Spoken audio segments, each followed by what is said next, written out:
Kryeministri në detyrë i Kosovës Albin Kurti ka shkuar në Mitrovicën e Jugut. Paraprakisht ai kishte qëndruar në Prishtinë, fushë Kosovë dhe në Bushtri, ashtu si në qytetet e tjera. Kurti kishte planifikuar të takonte strukturat e partisë në një nga kafeteritë në lagjen Tavnik. Pronari lokalit Arizon Haziri kishte vendosur ta mbyllte lokalin para se Kurti të shkonte, shkruan aty CNN. Sipas tij, në lokal kishte mbështetës të Partisë Demokratike dhe kishte rrezik që situata të eskalonte.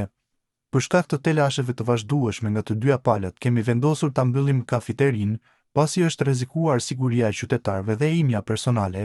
Provokimet do t'i lëm anash sepse siguria është prioritet. Besoj që secili duhet të jetë, qoftë për një moment, në lëkurën time, vetëm atëherë do ta kuptoj çfarë po kaloj, shkruan Haziri në rrjetet sociale.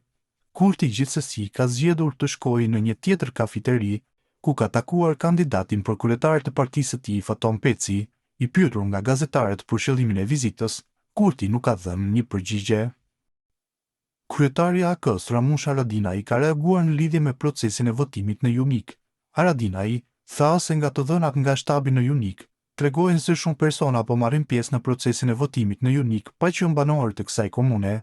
Kujtojmë se një veprim i tillë përbën shkelje të ligjit dhe çdo rast i tillë do t'i përcjellet institucioneve përkatëse, përfshirë prokurorin për hetim dhe veprim, ku do të bëjmë padi për secilin person veç e veç. Ftojmë të gjithë qytetarët që të respektojnë rregullat dhe të kontribuojnë në një proces zgjedhor të drejtë, transparent dhe në përputhje me ligjin. Në vijim, postimi i tij plot. Të dhënat tona nga shtabi në Junik tregojnë se shumë persona po marrin pjesë në procesin e votimit në Junik pa qenë banorë të kësaj komune. Kujtojmë se një veprim i tillë përbën shkelje të ligjit dhe çdo rast i tillë do t'i përcjellet institucioneve përkatëse, përfshirë prokurorin për hetim dhe veprim, ku do të bëjmë padi për secilin person veç e veç. Ftojmë të gjithë qytetarët që të respektojnë rregullat dhe kontribuojnë në një proces zgjedhor të drejtë, transparent dhe në përputhje me ligjin, ka shkruar Haradinaj në këtë reagim.